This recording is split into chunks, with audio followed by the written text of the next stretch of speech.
E aí, galerinha da mediação do primeiro ano, começando aí mais uma aula de geografia. Estamos aqui motivados para compartilhar conhecimento sobre o nosso querido estado de Rondônia. Não é, professor Jorge? É isso aí, eu e o Rogério fizemos esse material e hoje nós vamos para mais uma viagem geográfica. Ainda falando sobre essa questão de estar intimamente ligado à história com a geografia.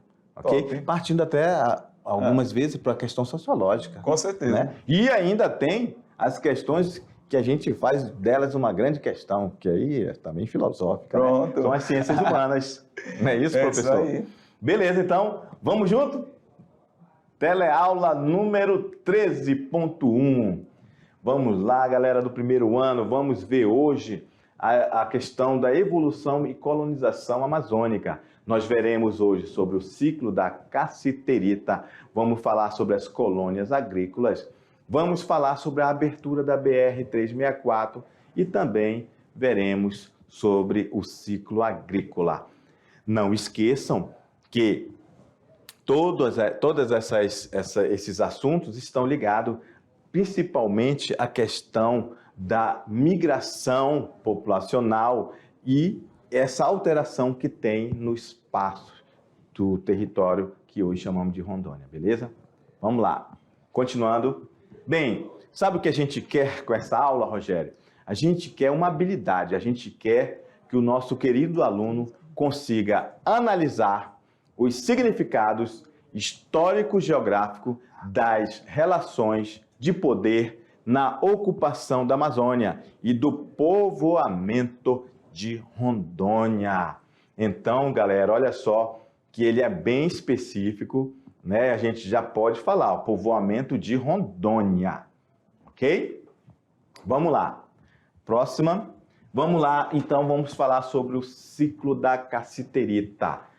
Em 1958, olha aí, Rogério, 1958, foram descobertos os primeiros aluviões de cassiterita aqui em Rondônia, nas áreas de seringais. Olha só, então deixa de ser seringal e já começa a exploração de outro produto natural. Agora, um minério, a cassiterita. É isso? E dá ao início de um extrativismo, que agora não é o extrativismo vegetal, é um extrativismo mineral. Sob o regime não mais de extração do látex, mas agora vira um garimpo. Essa atividade induziu agora novamente um fluxo de novamente imigrantes, Rogério, atrás dessa cassiterita, oriundo de diversos estados brasileiros, ok? E pelo fato da garimpagem ser manual, era grande a exigência da mão de obra, absorvendo praticamente 50% da população economicamente ativa da época. Muito bem, então assim, é bem interessante essa parte que fala sobre garimpagem ser manual. Então, o trabalho manual, certamente, você tem que sempre lembrar, galerinha, que esse trabalho manual, até hoje, quando a gente fala do trabalho mais artesanal, o manual, ele envolve mais pessoas no processo da produção. Então, essa necessidade de ter maior quantidade de pessoas no processo de produção acabou motivando, né, esse novo deslocamento de pessoas aqui para a região que viria a ser Rondônia. Isso aí lá na metade do século XX, ainda que é 1950 em diante, beleza? Então, eu já começo falando para você aí nessa aula o seguinte, ó, esses fatos de ciclos, extrativismo vegetal, extrativismo mineral aqui do estado de Rondônia, contribuiu para a ocupação, né, povoamento do estado de Rondônia. Isso é bem interessante você associar sempre esses ciclos à questão da migração, povoamento, formação do estado de Rondônia. Perfeito. E, rapaz, você fala bonito demais. Vamos lá. Vamos continuar. Rapaz, Rogério, hoje você está inspirado, menino. Vamos lá, continuando. Em pouco tempo, Rondônia torna-se um dos maiores produtores de minério de cassiterita do Brasil. E aí, olha só. Seguinte, nós vamos ter um problema. Chega aí. Me explica aí, professor. Tu já pegou um pedaço de cassiterita na mão? Não. É pesado, Rogério. Pesado? É muito pesado. É pesado. Tu pega assim um pedaço assim, tu pensa que aquilo não vai pesar, aquilo pesa mais de 1 quilo, mano. E é menor do que o proporcional a outra coisa de tamanho que pesa 1 quilo. Sim. Tá entendendo? Tô entendendo. Então ele é muito pesado. E aí, nós vamos ter um problema. Agora imagina, como é que nós vamos escoar essa produção? Nós vamos ter que... Nós falamos em épocas passadas que nós temos rios, né? Como sendo vias, estradas naturais, né? Muito bem. Mas aí, nesse momento, a gente vai ter que levar para outras regiões do Brasil, onde não dá de usar essas conexões. E professor via Jorge, mas não tinha ainda a BR-364, né? Pois é, ela era muito precária, Ah, tá. caminhos, mas não eram pavimentadas, Sem asfalto. sem nada, meu amigo. Então era muito feio, Era batalha. era muita batalha. E sem falar que nós temos o problema da chuva, das chuvas, né, enxurradas. Então imagina, já falei que ele é muito pesado. Agora imagine um caminhão cheio disso aí. Atoleiro. Inviável, atoleiro. Nossa Atoleiro. senhora, um absurdo, um absurdo. Beleza, vamos lá no quadro. Então, então olha só, nós vamos ter problema de escoamento. Então, o que obriga a cassiterita, ela vai ser tirada por aeronaves. Professor, avião para levar cassiterita? Pois é, porque eles tiravam os bancos tudinho e enchiam de cassiterita para levar para outros lugares. Beleza? Com a grande produção de cassiterita em nosso estado e a necessidade de melhores... Olha só, nós precisávamos então de melhores vias de escoamento dessa produção, que se faz necessário a abertura de uma rodovia. E nesse ciclo se inicia a abertura da BR-29. Opa! Atual BR-364. Professor, então a BR-364, o nome dela era 29? Exatamente. Ela foi inaugurada em dezembro de 1960, ok? No governo do presidente Juscelino Kubitschek. Isso, olha só, ela foi inaugurada, mas isso não quer dizer que ela está bonita como é hoje, pavimentada. Ela foi aberta, ok? E aí a gente pode lembrar, né, só para relembrar nosso querido aluno, que ela foi pavimentada só 24 anos depois, 1984. Lembra da aula, Rogério? Até falei que eu cheguei a andar nela sem asfalto. Lembro, com certeza. Pois então, é. essa galerinha viajava ainda no atoleiro, né? Atoleiro, quando não era atoleiro, era muita poeira. Bom, aqui na região amazônica quase não chove, né, professor Jorge? Exatamente. Vamos lá. Olha só, então era assim, ó. Faziam pistas de chão, né? Mas possivelmente bem tratada para que uma aeronave pudesse subir e descer com segurança. Ok? Isso aí era no meio da floresta. No meio da floresta. Meio da floresta. Na região ali, principalmente de Ariquemes. Ariquemes. Vamos lá. Ao lado desse fluxo também chegaram ao território migrantes agricultores e foram criadas novas colônias agrícolas. Opa, já estamos falando até da questão agrícola. Implantadas até o final dos 60. Infelizmente, não prosperaram pela baixa fertilidade do solo e a impossibilidade de concorrência com o garimpo. Ok? Entretanto, em 1971, o Ministério de Minas e Energia, olha aí a palavra, Rogério, forte, né?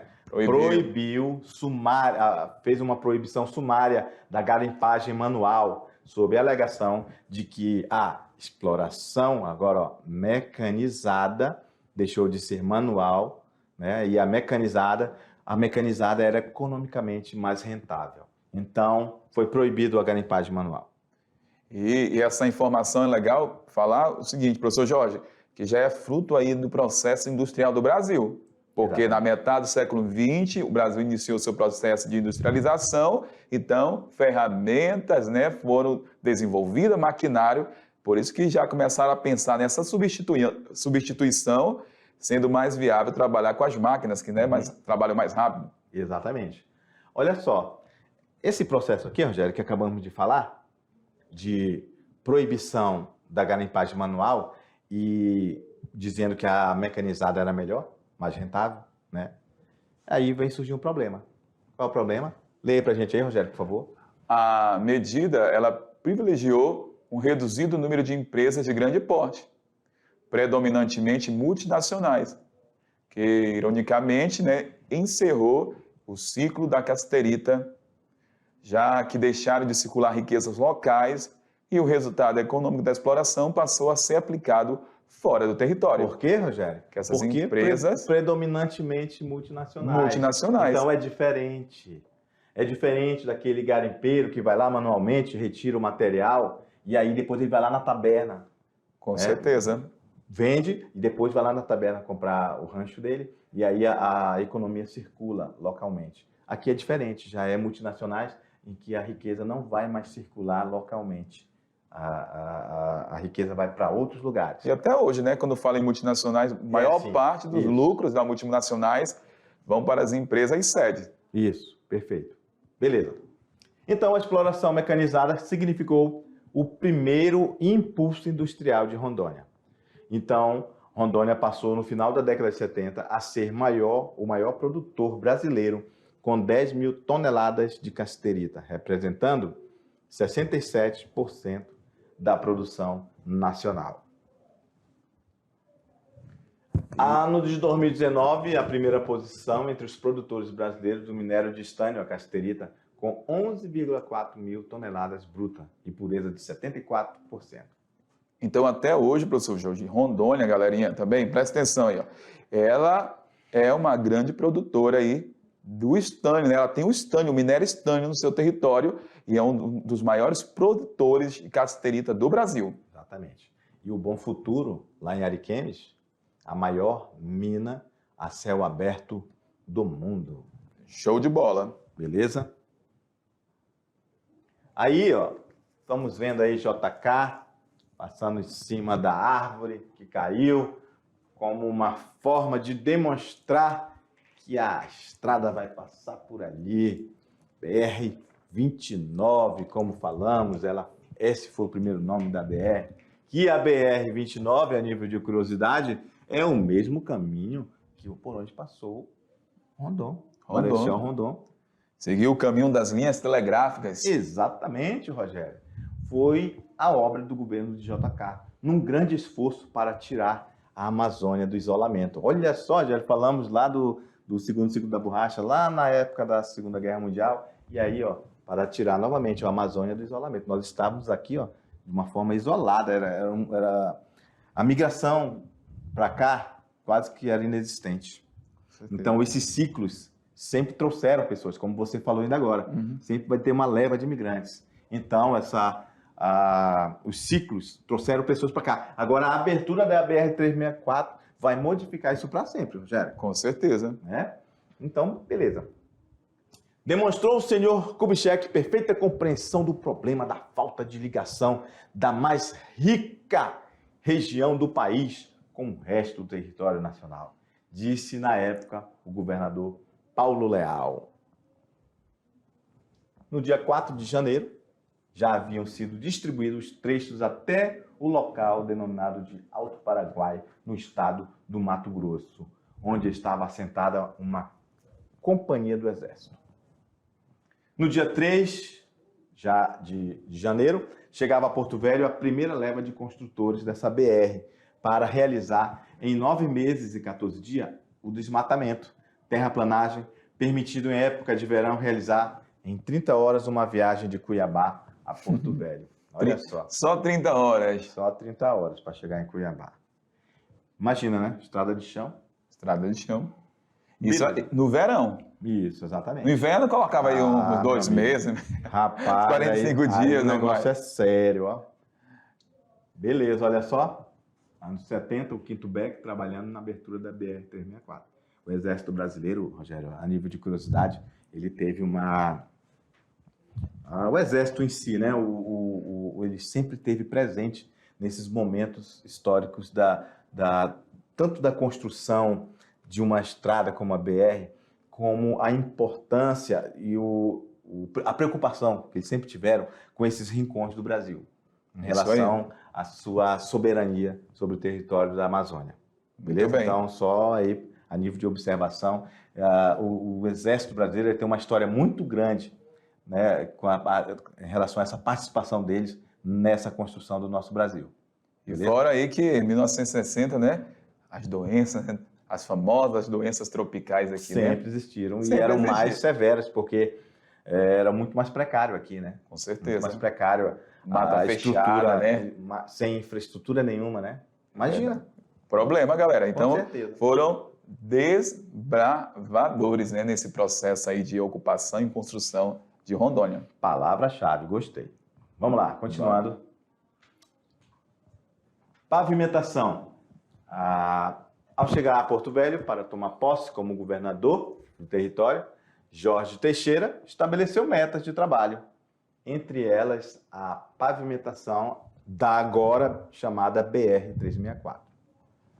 Como nenhum outro governador havia conseguido atingir o objetivo, imediatamente os opositores fizeram correr uma onda de boatos para que Jorge Teixeira caísse em descrédito. Alguma observação sobre isso aí, Rogério? Então, olha só, gente, o nosso primeiro governador de Rondônia, do atual estado de Rondônia, Jorge Teixeira, era militar, coronel, né? Tinha sido, também estava lá liderando Manaus, depois teve uma missão para vir para Rondônia. Então, Jorge Teixeira, ele teve várias metas estipuladas para Rondônia, para desenvolver nosso estado. Entre elas, era a pavimentação da BR. Imagina, ela abriu lá na época do Juscelino Kubitschek, e aí ela só vai ser pavimentada 24 anos depois. É por isso que aqui em Rondônia a gente encontra aí, né, várias homenagens aí ao Jorge Teixeira, né? É o governador Jorge Teixeira, a gente tem aqui a avenida, né, Jorge Teixeira. Temos também cidades no estado de Rondônia com o nome de Jorge Teixeira, né? Então, é por conta aí dessa contribuição de Jorge Teixeira na história de Rondônia. Isso. E vale lembrar também, né, que Jorge Teixeira, ele era próximo ao presidente. Então, alguns políticos que eram contrários a Jorge Teixeira, ele não queria, ele achava, você é mais um que vai fazer promessas aqui e não vai conseguir. Detalhe, como sendo Jorge Teixeira um militar, para ele, uma ordem dada é uma missão a ser cumprida. E ele conseguiu fazer. Vamos lá. Jorge Teixeira conseguiu que fosse assinado pelos ministros Eliseu Rezende na presença do presidente João Figueiredo 19 contratos para a pavimentação da rodovia BR, da pavimentação da BR-364, rodovia lá de Cuiabá até Porto Velho. A pavimentação foi decisiva para o quê? Para um surto de desenvolvimento da agricultura. Agora sim, com a BR-364, a gente vai ter agora uma nova leva, né? De pessoas vindo para cá. Vai se iniciar novos ciclos, justamente por causa dela existir e ser uma nova opção de chegada até aqui. Ok? Despertou, né? Foi, de certa forma, como assim, um despertar de interesse por essa região, por conta aí dessa, vamos colocar, facilidade que até então não era possível, porque era um desafio para chegar aqui na região amazônica, como a gente falou em aulas anteriores, rios, né, professor Jorge? Isso. E a condição que não era lá em 1950 e via estrada era problema para chegar aqui em Porto Velho. Beleza. Então, na década do 70, lá em 1970, que é século XX, né, galera? Em decorrência do alto tráfego, migração, transporte de madeira, as condições da BR-364 eram deploráveis. Então, isso daí é bem interessante aí, porque eram estruturas aí, é uma BR nova, né? Agora, imagina, ainda acontece hoje. Acontece de você ver aqueles imensos caminhões cheios de toras. E aquelas toras pesando toneladas. Imagina isso num tempo de chuva. Problema, cara. Na certa. Exatamente. Na época, não tinha esse só problema de toureiros. Vinha ônibus, por exemplo. Um ônibus lotado de gente. As pessoas, às vezes, tinham que descer do ônibus e empurrar. É isso aí. Não tinha ninguém para fazer isso, não. Não, eu tô pagando, não existe isso, não. Ou tá, beleza, você tá pagando, então todo mundo fica aqui. Ninguém saía daquele atoleiro, né? Ficavam as mulheres, as crianças e os homens saíam, ficavam empurrando o ônibus até chegar aqui. Então, para você ver o que era e o momento de infraestrutura que nós temos hoje, que está numa situação, com certeza, muito melhor do que era. Sem sombra de dúvida, né? Beleza? Paramos aí só para fazer essa pequena observação. Show de bola. Show de bola. Vamos lá, continuando. Então, olha aí, o Teixeirão, o famoso Teixeirão, inaugurando parte da BR-364. Sem sombra de dúvidas, um grande estadista que nós tivemos pela nossa região aqui, né, Rogério? Com certeza, professor Jorge. Jorge Teixeira. Olha aí, ó, seu brother. Meu xará. Meu brother, mano. Tá aí, ó, a BR-364, para vocês terem uma noção da distância dela. Vem lá de Limeira, em São Paulo, atravessa desde o sudeste, atravessa o centro-oeste, chega Mato Grosso, depois passa por Vilhena, chega até Porto Velho, chega na ponta do Abunã e vai lá para o Acre, Feijó, até quase lá na fronteira, meu amigo, Cruzeiro do Sul. Então, para você ver a importância que tem essa BR, tirou também do isolamento o Acre. Verdade. Então, é uma BR que foi importante não só para Rondônia, também para o Acre. E continua sendo Continua importante. sendo, claro. Para a economia do Acre, né? Sim. Principalmente, escoamento da produção nossa. Mas assim, eu falo assim, o Acre porque está um pouco mais distante de nós em relação ao centro-sul do país. Isso. Mas ela continua sendo importante e ela é bem extensa mesmo. Beleza.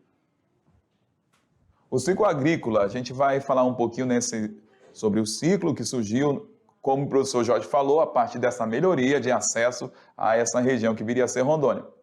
Esse ciclo aí, galera, ele é marcado pela implantação de projetos que a gente já falou em aulas anteriores, o Polo Noroeste.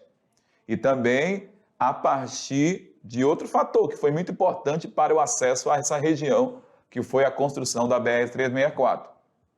Em 60, vai iniciar esse processo de colonização espontânea na região, quando o governador federal o governo federal considerou o centro-oeste do país como uma área prioritária para o desenvolvimento nacional.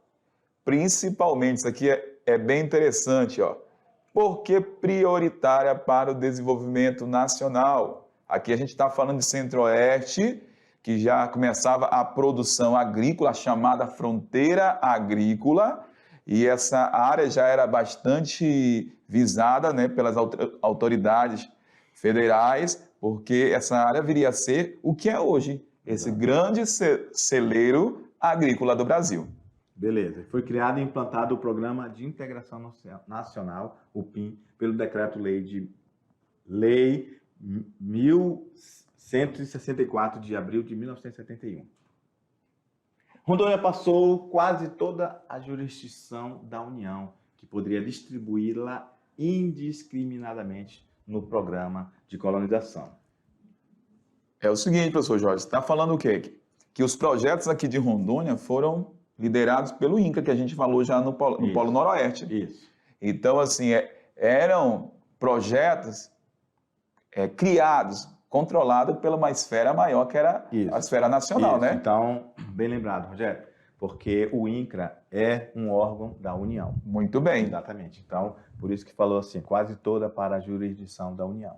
Então, quando se fala nisso, subtende-se que nós estamos falando de uma forma indireta do INCRA, ok? E o INCRA começa, então, a disciplinar o assentamento, olha só, Rogério, forte essa palavra, hein? Desordenado, dos colonos que procuravam Rondônia para se fixar através de dois projetos. Os projetos integrados de colonização e o projeto de assentamento dirigido. Professor Jorge, e é interessante, ainda bem que você grifou a palavra desordenado. Por que desordenado? Porque com a construção começou um grande fluxo para essa região, né? Teve a casterita, depois teve o trabalho lá da questão da agricultura, e as pessoas vinham de forma, no primeiro momento, espontânea, né? Motivados pelas propagandas públicas, né, do governo federal da época, né? Que visava o que? A ocupação dessa região. Então, as pessoas chegavam, tinham sem qualquer controle, ocupavam áreas perto de rios, de florestas. Então, quando surgiu o projeto do Polo Noroeste, a gente viu que visava a ocupação, mas de uma forma mais organizada, estruturada. Mais estruturada, né? Estruturada. No entanto, a gente sabe que não foi, né? Ainda assim, com todo esse cuidado que eles tiveram, faltava ainda muitos estudos com certeza e diagnósticos local, para a gente saber por exemplo, que terras eram férteis, Justamente. que terras não poderiam ser derrubadas, floresta, que terras não poderiam ser devastada ou queimada, porque isso gerou muito problema. Quais eram as terras indígenas? Isso, quais eram as terras indígenas, quais poderiam ser demarcadas e não poderiam ser entregues a colono nenhum. Isso só veio com o tempo em outros projetos, como o Planaflora. Justamente. Por isso que a gente falou, de certa forma, na aula anterior, sobre a questão do insucesso, né? Do projeto Polo Noroeste. Exatamente. E depois veio o zoneamento, que veio de uma forma mais aprofundada e técnica, corrigir muitos erros do passado. Justamente. Beleza? Beleza? Vamos lá no quadro. Então é isso, olha só, o projeto integrado, foram 2 projetos, né, de assentamento, um integrado de colonização e outro de assentamento dirigido. O primeiro projeto integrado, o PIC, Projeto Integrado de Colonização, foi o de Ouro Preto, implantado em 1970, na região de Ouro Preto. Esse projeto assentou 5.162 famílias, cada qual em uma área de 100 hectares. O segundo projeto, esse aqui foi o primeiro, em Ouro Preto. O segundo projeto de colonização foi implantado em 1971 na região de Guajará-Mirim, denominado PIC Sidney Girão, onde surgiu a cidade de Nova Mamoré. Nesse projeto foram assentadas 3.686 famílias em lotes rurais também de 100 hectares cada. Então, para você ver, Rogério, como foi importante esses projetos de assentamento que deu origem até às novas cidades. Tirou-se um pedaço um território de Guajará-Mirim para criar essa nova cidade chamada Nova Mamoré. E a entrada do INCRA, né, influenciou nessa divisão, ó, a delimitação do território. Então, 100 hectares existia já. Para cada projeto tinha, né, uma extensão territorial, né, de terras. Ali. Isso, para cada família. Para cada família. Isso. Aí, em 72, foi implantado o PIC Ji-Paraná, na região do Seringal de Cacauau, à margem direita do rio Machado, ou Ji-Paraná. Antes mesmo da distribuição dos lotes rurais e algumas famílias de imigrantes da região sul. Olha aí, Rogério. Lembra que a gente falou que a maioria desses colonos vieram do sul e sudeste do Brasil? Sim. Resolveu um problema de violência na zona rural dessas regiões do Brasil. Sonhando, né, com produção, já que perderam boa parte das suas terras lá para a mecanização do campo. Isso. Também, né? Beleza. Então, com esse projeto surgiram as cidades de Cacoal, Ministro Andreasa, Rolim de Moura, Santa Luzia, Novo Horizonte, Alta Floresta e Alto Parecis, onde foram assentadas 4.756 famílias em lotes rurais também de 100 hectares. Está percebendo, Rogério, a importância que teve o ciclo agrícola? Ele deu origem a muitas cidades. Com certeza. Né? Então, olha só, uma imagem aí de Ji-Paraná em 1970. Digamos que está um pouco diferente, né? Tá. A gente já foi lá, uma cidade bonita. Sempre foi bonita. Sempre foi bonito Ji-Paraná ali, a questão do relevo. É um lugar plano. Não é isso? Sim. Então, agora a gente tem sim a evolução da urbanização.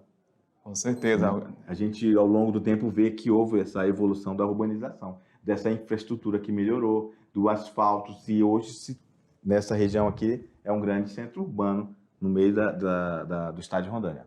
Verdade. Mais alguma observação? Tranquilo. Tranquilo? Tranquilo. Fechou. Então, vamos lá. Em 1973, outro projeto, galera, que foi chamado aí de PIC Paulo Assis Ribeiro, que vai dar origem aqui ao Colorado do Oeste e às cidades vizinhas. Isso lá para proximidade de Vilhena. Aí, ó.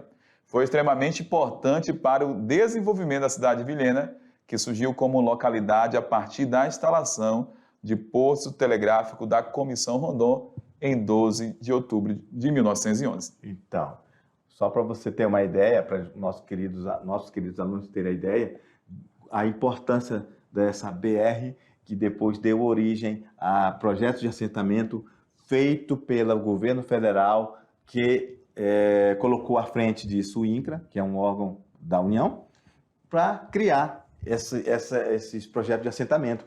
E fez tanto surgir novas cidades, como desenvolver cidades já existentes, como Vilhena. Justamente. Então vai vir uma leva de população novamente, né, Rogério? Com certeza.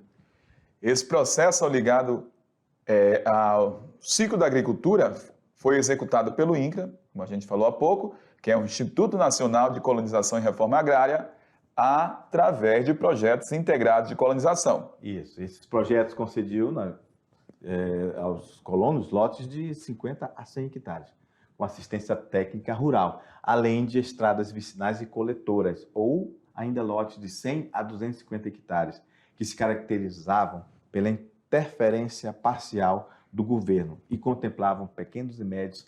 Aqui já é outro público, né? Justamente. Outro público de pessoas interessadas na terra, que são empresários também. Então, de 50 a 100 hectares, boa parte dessa galera que ficou com essa terra, Famílias. agricultor familiar. Isso. E aqui já é os carinhas que tinham já, vamos colocar, maiores extensões de terra, que se tornaram, né, empresários e hoje produzem muitos produtos aí da agricultura comercial do estado de Rondônia. Isso, beleza. Aí depois veio o Padre Burareiro, em Ariquemes, Padre Marechal Dutra. Eu falei Mário, né? Não, é Marechal Dutra. Depois o Padre Adolfo Hall, em Jaru, Ji-Paraná e Rolim de Moura, Machadinho e Urupá. Olha, a gente tem aí, no entanto, o total de famílias assentadas pelo INCRA na década de 70 foram aí um total aproximado de 23.630. 23 mil, né? 23.630 e a população residente no território federal de Rondônia, segundo o censo demográfico de 1970, era aproximadamente aí de 111.064 habitantes. Isso é bem interessante, né? É quase a população de um município como Ariquemes, né? de Paraná, Vilhena, hoje na atualidade. E em 1980, só para ter uma ideia, né, desse fluxo migratório em direção a Rondônia, chegou, galera, aí a 491 mil habitantes aqui no estado de Rondônia. Quase 492 mil habitantes nesse período aí de 10 anos. Então, aumentou pra caramba a população aí por conta desse ciclo agrícola aqui do estado. Aí, Rogério, os carrinhos da época. Aqui era uma espécie de Jeep, pequenininho, brasileiro. Era um Gurgel. Gurgel, né? Então, olha só como era precário a chegada. Não tinha um terminal de ônibus como a gente tem hoje. Não é Sim, isso? não tem. Então, era assim, o ônibus parava ao ar livre, as pessoas desciam ou subiam, pagava. E aí, às vezes, já tinha um ponto do próprio INCRA para fazer o assentamento das pessoas. Verdade. Beleza? Para essa migração para o estado de Rondônia, contribuíram as propagandas realizadas pelo governo federal, com o slogan Amazônia, integrar para não entregar. Marcha para o oeste e Rondônia, um novo Eldorado. O ciclo da agricultura, em pouco mais de uma década proporcionou ao então território federal de Rondônia as condições econômicas, sociais e políticas necessárias para que se fosse ela transformada na 23ª Unidade Federada Brasileira. Olha só como é que era o governo, as propagandas da época, né, Rogério? Então, chega de lenda, vamos faturar. Olha só, então olha só. Isso aqui enche os olhos, né, de cifras, né, Claro. do agricultor. Então, o agricultor pensa assim, nossa, vão para lá, eles vão dar terra para a gente, a terra é fértil, eles vão dar incentivos, vão proporcionar a gente toda a infraestrutura. E quando chegava aqui, a realidade era bem diferente. Era tenso demais, ainda tinha. Muitas pessoas estão sendo capazes hoje de tirar proveito das riquezas da Amazônia, com aplauso e o incentivo da Sudã, com aplauso e o incentivo do Banco da Amazônia. O Brasil está investindo na Amazônia, oferecendo lucro para quem quiser participar desse empreendimento. A Transamazônica está aí, a pista da mina de ouro. Comece agora, faça sua opção pela Sudã. Quem é a Sudã? Superintendência de Desenvolvimento da Amazônia. Aplique a dedução de seu imposto de renda um dos maiores projetos de assentamento que o Brasil já teve. É isso aí. Então, olha só, você imagina o que era isso aqui. Meu amigo, os agricultores que estavam lá no Sul e Sudeste sem uma perspectiva, não pensavam duas vezes, Rogério. Brilhava os olhos, né? Vinham embora, vinham só com a passagem de ônibus, só de vinda. Olha aí como é que foi a chegada, olha só. O pessoal chegava em Ouro Preto, a floresta ainda estava lá. Então, só para você ter uma ideia de como era um negócio bem precário e ainda assim vieram, né? Muitos pioneiros, né? Então, Era muita propaganda, meu amigo. o grande caminho para a integração. Então, Rogério, o que que a gente tem aí que a gente pode passar para o nosso querido aluno, que a gente tem ele tem que entender que esses ciclos foram, em primeiro lugar, foram projetos do governo federal, foram estratégias para trazer pessoas de outras regiões do Brasil para a Amazônia, para a nossa Rondônia. É isso aí. E aí entra a questão da sociologia, da questão do marketing. Olha só, o poder da publicidade, o poder da propaganda. Então, não foi por acaso. Teve aí o dedo, né? Grande participação do governo federal em estimular esse processo de ocupação e integração aqui da Amazônia. Mas na época nem se falava em fake news, né? Nem tinha fake news, entendeu? E assim, a notícia era bem mais lenta do que na atualidade. Era jornal impresso, era cartaz, mas mesmo assim alcançou e despertou o quê? Os olhares, o desejo para o novo Eldorado, que viria a ser estado de Rondônia.